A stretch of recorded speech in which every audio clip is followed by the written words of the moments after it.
right back at it. Have to prepare for another road game at Miami. So, Coach, obviously, a lot happened on Tuesday in the Glass Bowl. Talk about that, and then obviously getting ready for the Red Hawks. Good. Well, there wasn't much to say. I mean, looking at the tape, of course, a lot of good things over in offense, except for the turnovers, and defensively, not a lot of good things over there, except for the turnovers. So it was a, I knew, if you punt it, that's what I was trying to tell Alex. If we punt, make sure we got to stay in manageable situations, because if we punt, that may be a 14-play difference. And I think we punted a couple times there in the second half, and that one stretch there kind of got us. Still had a chance to win at the end. I thought our kids never quit, battled the whole time, had a chance at the onside kick, and still believed that if we were onside, we'd have won. But it's not the way it is, and you look back, and that's 3 games we've lost by 10 points, and we could be sitting at 8-2, and but that's the way it is. So we got to finish this thing strong. We play a Miami team I think is pretty good. Really good quarterback. They got a couple wideouts that are really good. I think defensive front wise, their 7 are pretty good. They had a chance to bolt themselves in the lead, especially in that on that side there. And then we had just go down there. It's another Wednesday night game for us, so it's a long trip. Kids got in real late on Wednesday, so gave them off yesterday, and then today we'll get back out. The weather's a little bit colder, so that should wake them up when we go back out there. And but I know the kids; they were disheartened in there. They gave a lot, but that's the way the game is. And let's go out there and finish this thing off and be 7-5, and see where it takes you. What happened with defense in your mind? I mean, early in the year, when you look at the Michigan game, competitive and good. I mean, that was a couple turnovers that led to those 34 points. But Illinois, led to Central Michigan. I don't think the first team defense gave up a score other than the fumble that led to a short field. Can you kind of pinpoint what's happened? I mean, 800 and 697 is huge yardage. Well, I think number one, we're playing. It was 2 pretty good offensive teams, and they spread the field out. In my mind, I mean, if you're going to look at any league in the country, this league is as diverse as anybody out there, and it has to be, because you try to take care of, you get your playmakers and stuff like that. And then you add the combination. The kids get banged up, and all of a sudden, you're an up front guy, and you got some injuries. You're trying to overcome those injuries there, and you're not as fresh because of those injuries. So you can take that part. And then a lot of it was confidence. There's if you're offensively, I mean, the last 2 weeks, we had 600 and some yards, both games. We scored 63 and 45, and so they're playing with a bunch of confidence. They think nobody can stop them. So some of it's a mindset type thing there. So I kind of saw the second half of the UConn game, where it just started. I don't want to say slip. It was just becoming hard for them, and then they just got to regroup, and we just got to. I mean, that's just the way it is. I mean, I've never seen it. The lows as high as what it's been, but you look in the first half, they come up with they came up with 6 turnovers. There was a lot of missed tackles. The angles weren't as good, and sometimes that really hurt you. The angles that we had.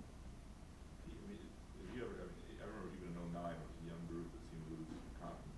It wasn't this extreme. They never played as well as this defense did early. Have you ever seen the change from one to another, where it looked like a strength at one point, or at least a team that was going to have an identity from that side to this extreme on the other side? Probably not. Just being honest, I still think there's players over there that are good players. Drew Nowak's playing at a really high level. I thought Donald Salazar played at a really high level on Saturday. You know, I think, you know, sometimes you get out in space. I'm looking at the skill guys, you know, in this league right now.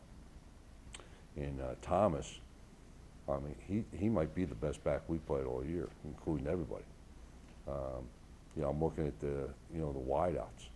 I mean, Eric Page goes and you know, he does the same thing to, in fact, he had a lot better game against Ohio State than he did against us. You know, the league is just getting pretty good. I mean, it's an offensive league. I mean, right now, you look at defensive stats. I mean, we're down there in rushing defense, but we're like in the middle of the pack,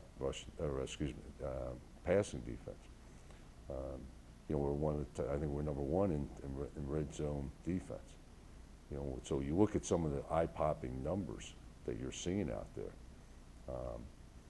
You know, if somebody told me, I mean, how many times has Western Michigan been over 600 yards, and we've done it twice in the last 2 weeks. You know, it's just, you know, Jordan White numbers are just, I mean, just ridiculous, you know, out there. So. The use of that, the 3-3-5 that we see now, was that dictated by personnel as much as the offense that you were facing, or why was that change made? The offensive personnel, and I thought, you know, early it was pretty good. You got turnovers, you got guys who were confused on the other side. I think that had a lot to do with it. You know, what you saw at the end was, I mean, our defense was on the field for 101 plays, and then what I was seeing is we're not getting there as fast, and you know, our angles weren't as great, and then we had missed tackles. I mean, there was a lot of missed tackles, but that goes back to, you know, we're not getting there as quick as we should be. You know, you know, that's kind of what I took it off the tape there. I didn't think our offensive line just dominated our defensive line, but you know, I keep on telling defense, look, you could solve this problem real quick. Just get off the field. You know, go 3 and out, and you don't have to worry about that stuff. Which is, you know, it's tough in this day and age. And then, you know, we had them stop, and you know, Winchester got excited about making a play, and then, you know, a flag gets thrown in there. You know, so you know, that was probably a key point. You know, whether it really affects the game, I don't know, you know, because, you know, things change down the line. You can never say to one thing, if this happened, okay, then this wouldn't have happened. Who knows? There were a couple series in the second quarter, it seems to me, that Jordan was on the bench. And as great as he is, he did turn the ball over a couple times. Was that by design to have him think about it? No, we took him off there. We knew he would play a lot of plays. So, you know, some of those personnel groupings, we put Josh and Ansel in, really to give some of our other wideouts a rest. Because we knew it would be the 5 wideout, 4 wideout type look. So that's, you know, we tried to, I don't want to say, you know, probably slow the game down a little, help our defense out a little, run the ball. You know, when we thought they were, you know, we got them tired in the pass rush. So let's just put that thing out there. It was effective. Gave us a big play with the, you know, they thought that, you know, we weren't going to throw the ball deep with those guys there, and ran a double move, and that gave us a touchdown. Yes, yeah. Played better than any time I've ever seen him in a game or a practice. Yeah. It was good to see. I mean, it really was. I mean, just like last week, I talked to him, and I said, you know, you play well in games, but you know, you got to practice a lot better. You know, you got to concentrate. You got to give people confidence in you. And I thought he played really well. Really helped us. You worry about, you know, you see with Baltimore Ravens reverse the defense, and you frustrated the offense, and you worry about a divide at some point when the offense is putting up numbers like it is and playing as well as it is, and just the frustration with the defensive side. Didn't see it at all. I thought the offensive guys, I know they were cheering those guys on. They were, you know, they were really, there was no, I haven't seen that all year. You know, I've seen at other teams, not that we've had them here, but I've seen other teams where it's one way to the other. But I have not seen that at all. You know, I thought our offensive kids went down there and just really encouraging them. One of the ESPN cameras, and we didn't know the ESPNU feed there picked up a conversation between you and Drew Nowak. I just wondered if you could. Yeah, there was no kind. What it was we were missing a guy on the field goal, and so I was talking to Espo, and you know who was the guy that was missing, yeah, and Drew was a frustrated guy, you know, and just said, hey, you know, we got him stopped, and I said, but we need better stops, and you know we got to take it, you know, at that point there we couldn't afford then to move the ball at all, and so that was the only thing, and getting those guys, because I knew we were going to score again, and getting those guys there, you got to go out and get another stop. You're going to have to do it. So you know, that was all. That was the thing there. There was nothing to it. It was me and Lou, you know, just talking about the extra guy. We missed a guy. We only had 10 guys, and then Drew being frustrated that, hey, we got him stopped for a field goal. No, it's not what we need. This is what we need. We need stops and no field goals, because at that point we got to help them scoreless. You mentioned after the onside kick about 3:30 to go. With the defense cool, I mean, at that point they've shown their hand, they've scored a lot. I mean, it looks like the right move because they haven't been able to stop. Then was the defense frustrated with that at all? No, because you know at that point there, you know, at the 6-minute mark, about 6:30, I think we punted. And, you know, and there's always discussion, hey, do we go for it? But if you don't make it, you know, that's a real short field. That was about maybe 30, 32 yards. So we figured we punt it and give ourselves a chance. After we scored with 3 minutes to go, it wasn't really making a big a difference if they were 40 yards from the goal line or whether they were 70 or 80. I mean, they were just on a roll. So, you know, you got to give yourself a chance, okay, on the onside. And then the first one, you know, we didn't have much of a shot, but the second one we actually had a shot. And if we get that, then, you know, everybody on the sidelines feeling like, hey, we're going to win that game. I want to ask you about Joe Paterno too, and I don't know. I mean, obviously you're a Philly guy. You know, you've been there a long time. The coaching world's pretty tight. What can you kind of give your take on everything that's transpired in the last few days? I think that the thing that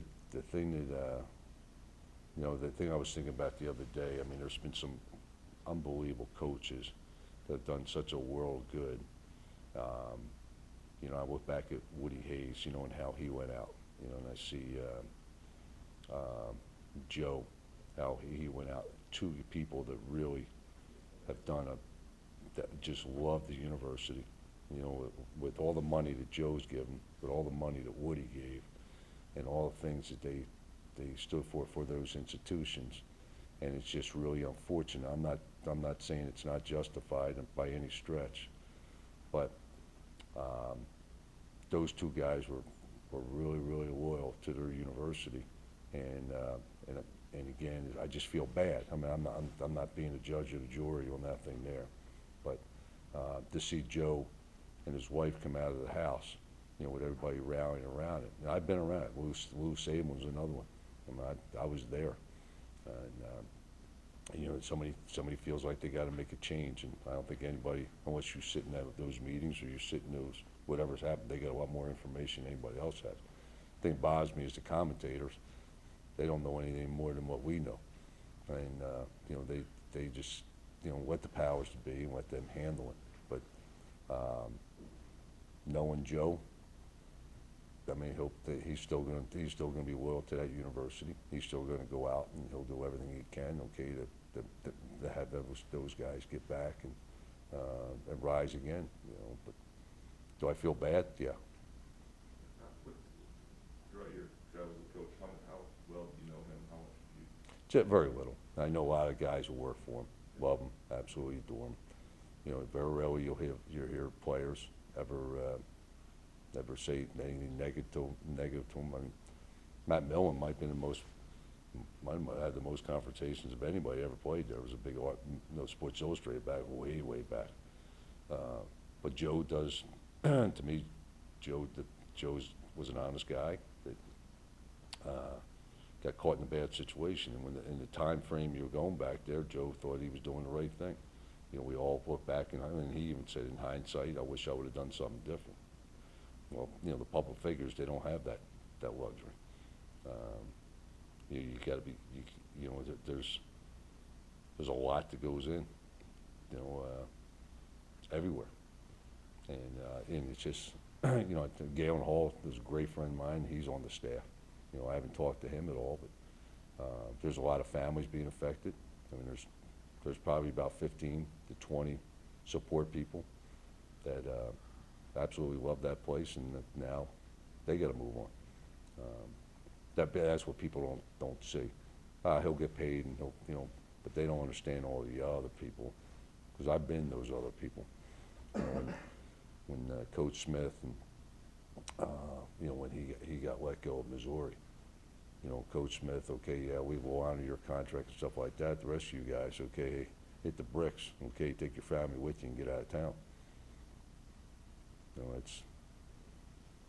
that's a little tough, you know, especially when you get young children and wives and families. You know, that's the tough part.